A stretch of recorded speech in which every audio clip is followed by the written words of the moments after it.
Facts. I was telling Gab that I have a pimple right here, and now all of a sudden it's like I feel like I look like I have a herpes. So you have herpes, is what you're saying. Have you been picking on? I've been picking at it. That's what makes it worse. When you have one around the mouth, it's let it go. I'm prone to like cold sores there, and like if I get a pimple, it's gonna develop into one. It's 100% thing. So like I start mixing whatever topical ointments I can get my hands on just to try to really abbreviate that thing. Oh, it's a pain in the ass. Unfortunate. But are you susceptible to cold sores there because you have the herpes? No, I've had this since I was a kid. So unless my mom or dad was a trifling sicko, I can't explain it. Trifling sicko. I used to get them. Hereditary herpes. Hereditary herpes. I used to get them from what I thought was like licking my lips all the time and like going like that. Yeah. And then ever since then, I just keep getting them. If I don't properly chap my lips, cold sore's gonna happen. So I don't know. That shit ruins your life until it's gone. Yeah. I don't want to leave the house or go anywhere. Yeah. You can't hide. You can't make any public appearances with shit like that. With the herp. You're smiling at someone, and all I'm thinking is like you can see it. You can see it. So exactly. I'm very clearly uncomfortable right now, but what are we gonna do? This is just a pimple, guys. To be honest with you, I didn't notice it until you just said it. So now I am 34 years old and I still get pimples. So it is what it is. From this angle and this quality of camera, it kind of looked like just that you had some Kool-Aid and you didn't wipe it off. Well, the good thing about 2021 is that we have editing software that will eliminate this if I really wanted to, but I will not do that because I will be honest. We've been talking about it too much to do it now. Yeah. People are going to know something's up. Yeah. Welcome to the show. This is the Small Screen Society and our episode 92. We have some stuff to talk about today. I want to start with Space Jam because we're going to just dive right into this stuff. I don't even think that we really even need to summarize this movie because it wasn't that good. It just really wasn't good at all. What? Okay, wait, hold on. Space Jam 2021 remake of the 1990s classic featuring Michael Jordan. All the classic Looney Tunes. Correct. Same sort of setup. We have a all-star NBA player, LeBron James, playing the lead role with all the cartoons. But this time around, it's not just the Looney Tunes, but they are also like cameos from all the Warner Brothers IPs. Right. Mm-hmm. For this updated version. Here's the important part, both of you, for kids. Okay. And I understand what you're saying, but we are what made the original so popular. So can you please give us, because you know for a fact that we are going to be like, oh shit, Space Jam is coming out. We have to go see that. Exactly. I think we're responsible probably for, I don't know, 70, 80% of the viewing audience, because whether it's us ourselves watching it or us taking our kids to watch something that we grew up with, we should have been a little bit more of a target demo here. Agreed. You know, it was. I understand the argument of this is for kids, so like, okay, leave it alone. But we are the ones that made the original. It was us. Right. So give us something that we can be like, oh, okay, that was worth, going to go see number 2 with my kids. Right. Here's my question, though. Does Gen Alpha, like Gen Z, probably knows who the Looney Tunes are, but the thing to understand is that the youngest Gen Zer right now is about 11 years old. So little kids right now are actually Gen Alpha. So I didn't even. Had no Do idea. they even know what Looney? Is there any Looney Tunes property stuff out? I think there's there's like a new Muppet Babies. Well, that's not Looney Tunes. Wow, That's not Looney Tunes. that's a good call because you're right. I don't know when the last time they've made like legit Looney Tune cartoons. Like, are they on Saturday mornings? I don't know. I just remembered. Remember when they launched HBOMax, they released those shorts of Looney Tunes. They released new episodes of Looney Tunes. But I don't know the numbers. Yeah, was that enough to for like a mega a mega hit situation? I don't know. I think whatever you consider a kid's movie. I think it might have been a part of the whole botch of HBO Max. Because they did I'm pretty sure they dropped the Looney Tunes stuff, the new Looney Tunes stuff, along with the launch of HBO Max. Yeah, I think we talked about it. I think we spoke about it when that dropped. Yeah. Right. So I think the dropping of the ball of HBO Max led to also it didn't help the kids learn more or want to get back into Looney Tunes or try to get into Looney Tunes, which is new for them. Right. Because so many people couldn't watch HBO Max. All the Apple TV people, not Apple TV, the Fire Stick people, the other streaming box. All right, HBO Max's release on other. Right, so they botched because they botched that intro. You've got a whole huge population of people that are on streaming services that couldn't watch it because they didn't have it. They didn't have the ability to watch it. But at the same time, like I asked that in terms of just out of genuine curiosity if like little kids know who the fuck Bugs Bunny is.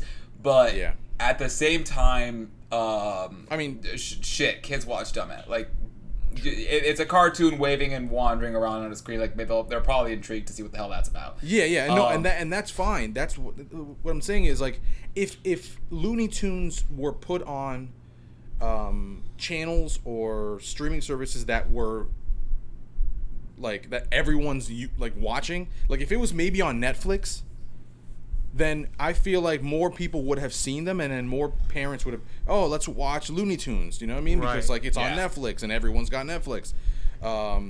It just like I feel like the concentration of people that were using HBO Max that only had access to the new Looney Tunes stuff wasn't a huge amount of people. Right. Yeah, that's fair. So Looney Tunes didn't get that launch that they wanted. Right.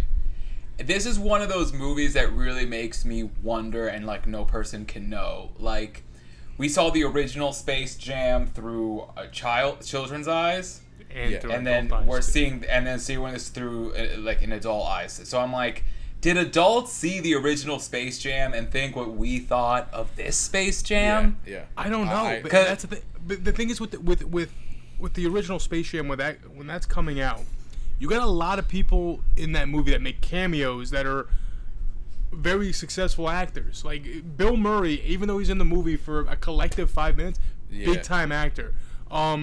What's his face from Seinfeld? He's in it. If you're familiar with Seinfeld at the time, you're like, all right, well, George Costanza is funny, or whatever his name is. Yeah. So, like, I think there was enough there. And not to mention, we grew up with Looney Tunes. Our parents were technically kind of grew up with them, too, because Looney Tunes spanned a couple generations. Right. So so they're into it. It was very different. It was very different for our lead up to Space Jam than it is for the kids' lead up to Space Jam this time. I think there was enough crossover appeal that it worked for both kids and adults. And plus, Michael Jordan's arguably at the time the most famous athlete in the world. Everyone knows about him, knows who he is, has an opinion on him. Right. So it's also important to consider the third biggest talent from the original Space Jam, which was the soundtrack. Oh, of course. Yeah. The original soundtrack for Space Jam was iconic on its I Believe I Can Fly. Yes. The Space Jam theme song. They didn't have to do that much. They didn't have to go that hard for the Space Jam theme song. Fly Like an Eagle. Fly Like an Eagle. Like, that's a fantastic song. That's like iconic, to this day, iconic song. To be honest with you, the whole premise behind the movie actually kind of made more sense. You know, in some wacky world, Michael Jordan gets swooped down to freaking Looney Tune land to defend these creatures. Like I could believe that. This one. Yeah. So the two main things that I have, actually three main things that I have a problem with this movie.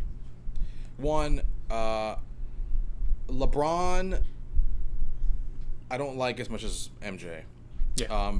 And also, I watched the original movie after I saw this because I had to compare the two. It just had to happen, and I didn't want to watch it before. I didn't want to watch it before because I wanted to go into this Space Jam with more of a clear head. Right, like more of an open mind. Yeah. So I watched the OG after, and comparing the two athletes, MJ, although not a great actor, still acted better than LeBron. Than LeBron James, absolutely. Two, the plot, like you were saying, I feel like it's way more friendly. I guess, like, I don't know it's not believable because they're both not believable things. Right. But it just felt like it flowed better in the original. Like, these are cartoon aliens that come from space and they land on Earth, and like there's more of like the Earth element involved.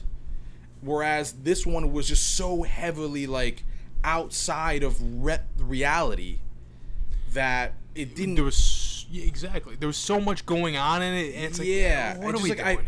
I felt like, you know what I mean? Like I felt like Michael doing the baseball thing, and then his kids, and then like they had more of the other NBA players, like what they were feeling.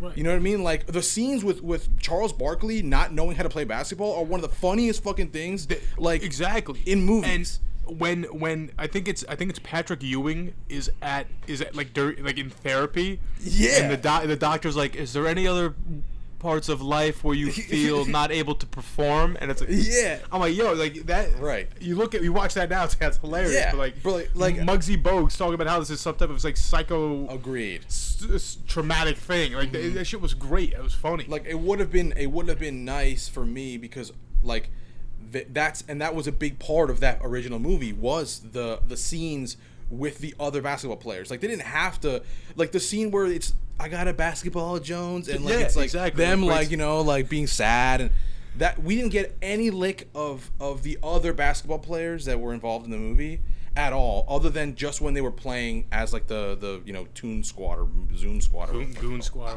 Goon Squad. I think another question, like, and you're talking about like what made the first one special and contrasting to this one, and like the pacing issues are just kind of like the overload. I feel like the way that we tell stories now, especially in kids media, because this isn't the first thing to get rebooted for today's generation of children. And other properties that I've seen that I grew up with as a little kid that I've seen rebooted now and that I watch because I'm curious. I'm like, what are they doing with the things that I watched as a kid? Right. And the biggest thing I'm taking away, and then now that you guys are talking about it, I see it repeated with this movie, is that it's about that instant gratification.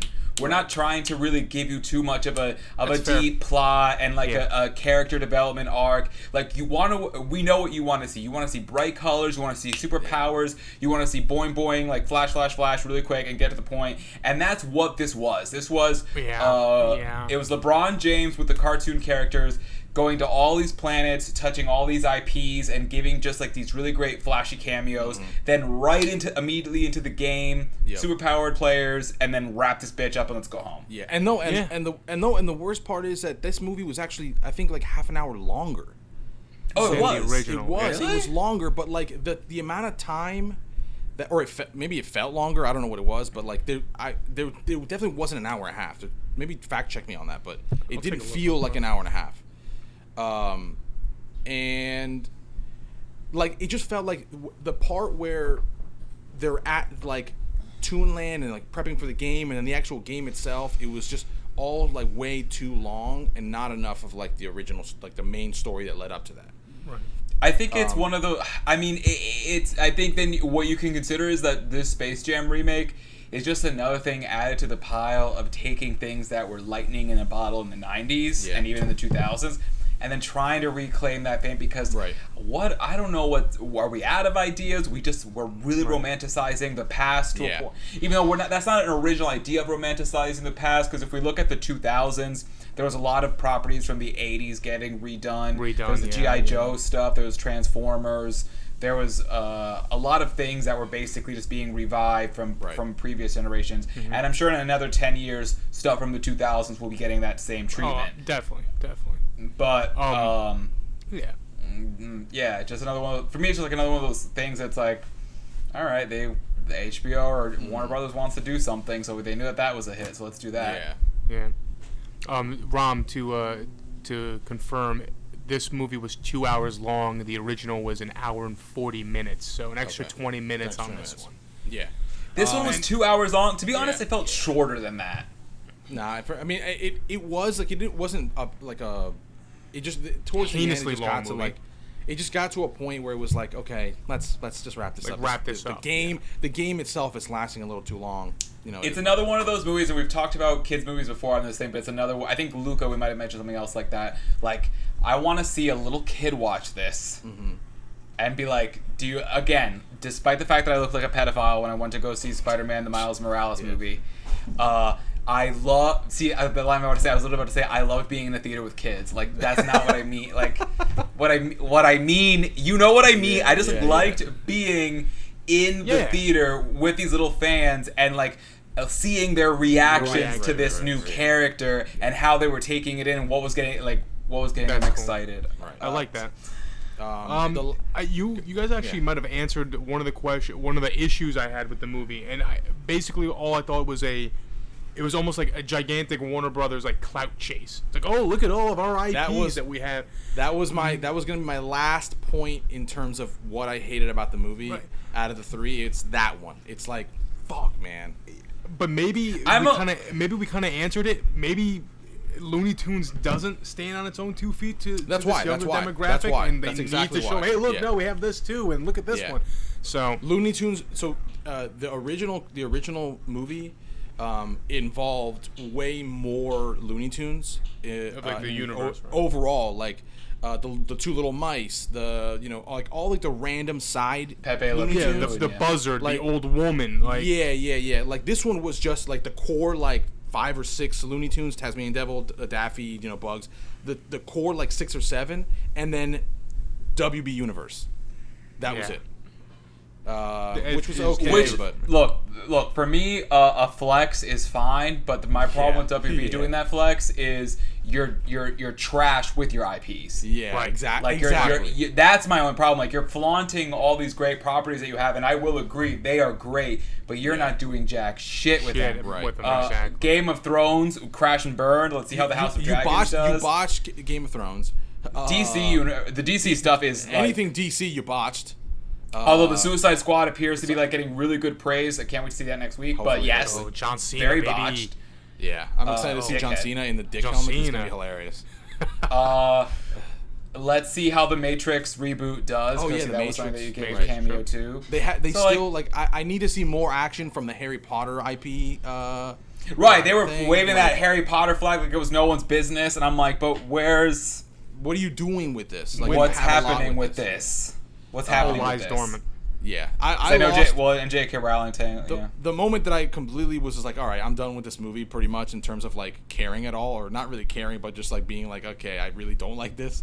It's when I'm looking in the crowd of the fucking game, and I see the Mask with his fucking yellow suit and the fucking green face, like standing there, cheering for the game. Like, all right, this is like, I'm out of here. And maybe that's what they added for like us in there. Like, maybe a recognizable character. Yeah, because I don't know why it's for the kids. Yeah, I think the only thing I really like about this movie was the Michael B. Jordan cameo. That was a great joke. That was a joke. That was a great because it was easy. It was right there. You had to do it. It was a slam dunk. No pun intended. It took him maybe 30 seconds to film that. Like, it's over. Probably he filmed it by himself. Like, no one was actually there. He just stepped into a green screen to do it. It was fine. Like, that's like, to not do that would have been like a huge mess. Yeah. So that was fine. Scores. I I'm gonna go 4, to be honest. Space 4 Jam. out of 10. Space Jam. I will never watch that movie ever again, unless I'm with like a little kid. To be honest, this is what it is. Might not even subject him to that at that point. I'm also gonna go with the number of shots that LeBron James made. 4. Think about that. LeBron James went 4 for 5 in this movie from the field. Michael Jordan went 22 for 22 in the original. Put the team on his back, and we're gonna debate who's the greatest of all time. It's Michael Jordan. Everyone knows that now. Everyone knows it. So yeah, 4 out of 10 for me. I'm gonna give it a 5 because overall Not terrible. my reaction to this is basically when I remember we recorded an episode to talk about Detective Pikachu, and you guys asked me like, so what did you think? And I was like, it was a fucking movie about Pikachu. I went home. Like, that's it. Like, I was just like, that's it. It wasn't for me. Like, Luckily, wasn't bad. It wasn't good. Just whatever. We got what we paid for, and luckily that's just an HBO subscription. That's free with my cable provider. So honestly, like that's what helped me in this, in that I didn't have to go see it in theaters, right? And I didn't spend $40. It was like I saw it at home. I was already kind of tipsy because, whatever. Whatever, man. Why not? You know what I mean? Let's get some. So let me throw on fucking Space Jam 2 and see how bad this is. Yeah, if anything, that made it better, to be honest with you. Yeah. I mean, I watched it sober.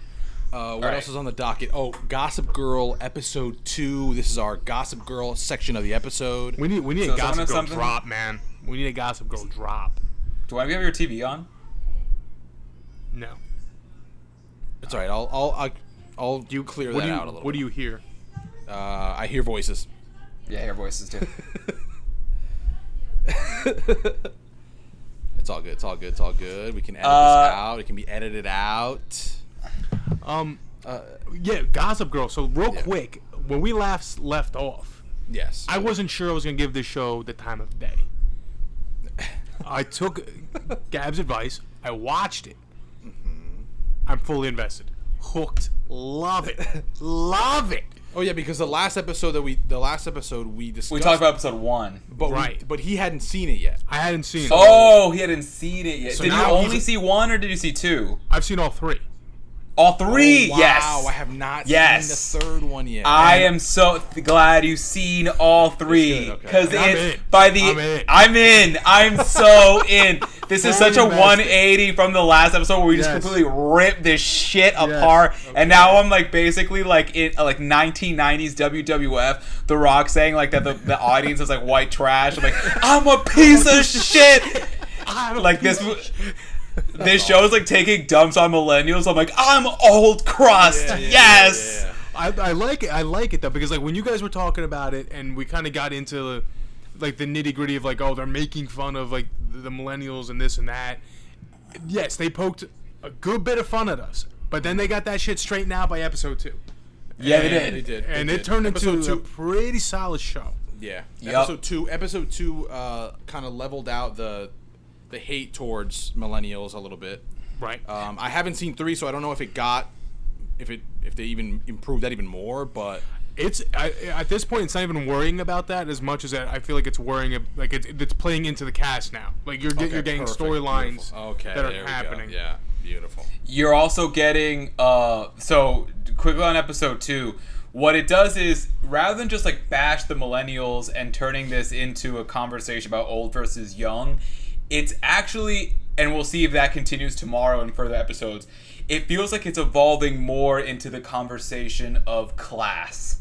Yeah. And privilege. Yes. And what does it mean when the disenfranchised or the non-powerful find a way to actually get at the powerful. Right. And it's a little unfortunate that you're doing it through kids, but at the same time, in episode 3, in a real minor spoiler, we get the word that Gossip Girl isn't just going after the popular kids. Gossip Girl is going after anyone and everyone.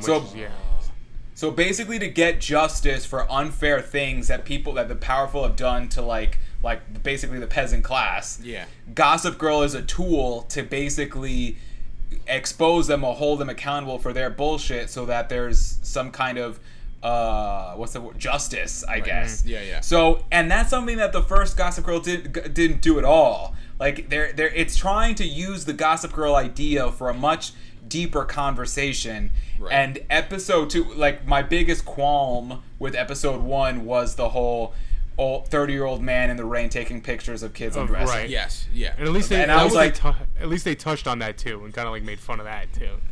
But I was like, you can poke at it, but like, if you're gonna keep doing it, I might have to. There's an issue. Yeah, There's an issue. What's an issue? But episode fixed that, 2. right? Yeah, Well, yeah, in they fixed episode 2, they finally gave us, they gave us this moment with the main teacher woman who handles the Gossip Girl account, demonstrating the dance of the line. What is a more human side of being of Gossip Girl. And I mean just good, but like the decision making that goes into what do we post, what do we not post. Right, like let's not just throw up anything we get here, you know, like they said that we're getting a bunch of stuff like DMs and stuff, and you can't, you can't fact check or substantiate everything that you get in your inbox. So they were kind of looking out for stuff, which I like that. Like, let's not just like fire guns off here and deal with the consequences. Like, be cerebral with it, be tactful with it. Right. Yeah. I also like that very clearly the blonde teacher is going to get something going with Zoya's dad. Oh, 100%. Absolutely. 100%. He's all because about that episode 2 flirtiness at the fundraiser thing, I'm like, of course, because she's mainly writing about his daughter as Gossip Girl, so of course he's gonna get romantic feelings for the dad and complicate this whole thing. That's what I'm saying. It's gonna complicate it. It might even add another wrinkle. What if she tries to keep it on the low and one of that other nerdy teachers like, yo, we gotta expose this. Mrs. whatever her name is, Brandy, whatever, is frolicking with this dude. Right. Zoya's got good grades. Is it because she's fucking her father? I don't know. Right. I didn't even. There's so many intangibles that go into this. It could be an elaborate web, and that's what I'm in for. Fico's bringing up a very good point. The fact that this isn't a one-person thing. This is a group of people that are using the Gossip Girl account. Right. So Gossip Girl isn't a person as much as Gossip Girl is this idea or this action that's happening. And episode 3 gives you the first group issue with the teachers of how Gossip Girl is being used. Right. And that was some cutthroat shit. That was some cutthroat shit. I tell you what, man, this show's an hour long usually, and they are able to cram a lot of stuff into that hour. There's a lot of storylines that are in play. There's a lot of characters in play, and I think they do a really good job. Here's a big thing. Remember, this is an hour, but an HBO hour, and not a WB 42-minute WB hour, commercials hour. Right. So we're looking at an extra probably 20 minutes of stuff just like that an they can episode. put in, which is basically another episode. So you can really actually, and that's again so much better that we're in this streaming service era where we're getting these series of things with high quality content, and inside within these HBO quality type environments, and that's that's awesome. I would love for all shows to be like this, to be honest. I want to say also for not spoiling content for episode 3, but what I appreciate that episode 3 did was from as soon as it started, it went back to something that was missing from the first 2 episodes, which was the fact that the original Gossip Girl was silly and didn't take itself all that seriously. And episode 3 had some really funny, I wouldn't call it breaking the fourth wall, but it's kind of just like this, we know that this is a show about rich kids with problems, we're still gonna have some fun. And there was some joy. Even Luna La, the henchman, had a couple cracks of jokes in the 3rd episode. They kind of developed a little bit more as characters. One of them surprised me, Fico. One of them surprised with that rainbow flag action. Gotta know that. Okay. There's by the way, this show is super gay. It's very but in the best ways. I tell you what, Max is becoming my favorite character easily. I'd agree. He's got swag. Max is the Chuck guy. Yeah. Yeah. He's got swag. He's got like an unapologetic, like, he's so like, you could tell he's fucked up. He's doing these drugs. He's in a weird place. He's just so unapologetic about it. Doesn't care. And then like it all comes kind of full circle in one scene in the third episode where it's like, y'all just need to figure out your own shit and leave me the fuck alone. I got my own shit going on. And it's like the guy's great, and the actor who plays him is fantastic. I like all the actors in this show and actresses are fantastic. Like they all I think nail like their roles and their characters. They nail what they're supposed to be, and it seems so genuine, which I love. I agree with Fico. You're mentioning that specific scene for Max in the bar, and I have to say that's the scene that might have made Max my favorite character, but also the kid can act because he took that scene and I was just like, you're an actor. It was literally like a light switch. You're an actor. Because like usually. Because some of the original cast, not all of them could really act that well, and then they were all trash. They were all trash actors, but like this one around, like y'all got some talent. The only one of the original cast that I thought was like a decent acting at her position was the chick that did Blair, because I think that she was just good at being that like snooty, rich, annoying bitch. But she wasn't being Sarah Michelle Gellar, fucking Cruel Intentions snooty. She was being comically snooty. Yeah. Right. And she did that really well. That show was basically comic. Like it was comedy because it was so stupid. Comedy. It was so bad and so over the so top bad that it was basically comedy. This one isn't that. There's drama. This one has real drama. There's real drama. This is actual drama. Really, this is good. They really went with a more like what original Gossip Girl probably wanted to be, but obviously couldn't be. Or they didn't have the writers to like I don't know, just make Blair and Dan get together. Yeah. That was the dumbest plot line of that original show. The big difference here is, and this will be my last point just on this episode, and then next week I'll actually have watched the third and fourth episode. Right. When do they drop? On Wednesdays? Tomorrow. Wednesdays, right? Tomorrow. Oh, Thursdays. Oh, Okay. Thursdays. Okay, so then next week we'll talk third and fourth episode. Great. Because I'll have watched both. But my thing is, the original was more soap opera, where they have 1 million episodes and they just have a writer's room to just churn out plots, Right. because it's an everyday type of thing. Yeah. Whereas this is a legitimate series that has has writers that are like, okay, this is what's going to be season 1. Let's the way They choose to go. HBO type writers are writing for shows. That's the difference here. Like it's I think it's two different types of shows. So, somewhat in the defense of the original Gossip Girl, I completely agree with you. You're completely right. But it's also pre the death of network television. Yeah, of course. Where we still had like mandatory. CW said 22 episodes a year. Yeah. And then it's like you might have an idea for the first 10, then you come back after winter break, and it's like, what the fuck are we gonna write now? Yeah. I don't know. So like that but when you can just make a really tight, good 10-hour season, right, you can hone that in a little bit. I completely agree. It's just this is really great. To me, night and day difference so far. Night and day.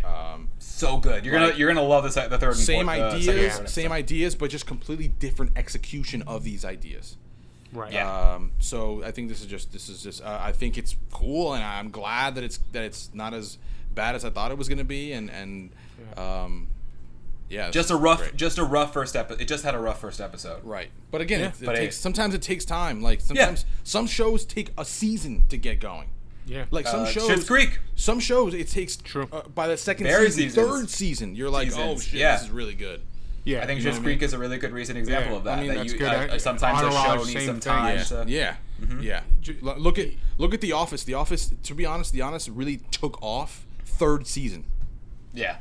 And that's like, you know what I mean? So Game of Thrones didn't really take off until third season. Game of Thrones got huge after the Red Wedding.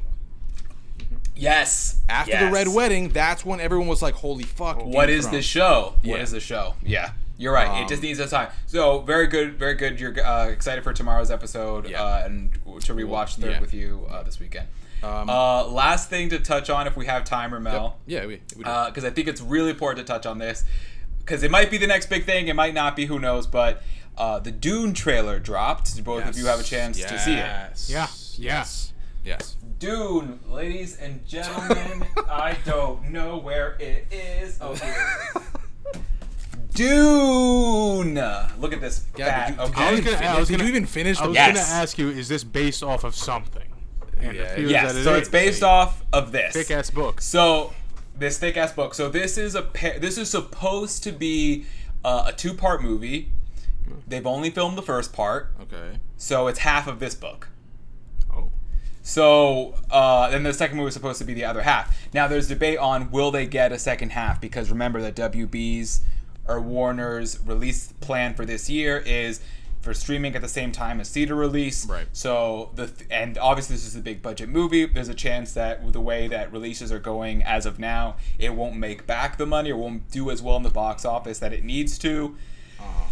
We'll see. But Dune for me is a risk movie to make, because what the story is about, and I've explained it briefly to you guys before. It's set. This is. Oh, by the way, also there is no Star Wars. There is no Star Trek. There is nothing without this book. They released in the 1960s. This was OG. This is the OG. This is so 1960s. This is the 60s. Oh, wow. So when people could read this now and be like, I'm not that impressed. Well, no shit, because you've seen Star Trek and Star Wars, The Mandalorian, all that shit. So you're exposed to this as a genre from so many different angles. But when this was the only thing, like taking that like imagination that way, this had to be pretty fucking like mind-boggling. Mind-bending, there you go. So the story is about a family, a noble family called the Atreides. They are part of like this intergalactic empire. Like there is a emperor of like the galaxy or whatever. He's a piece of shit.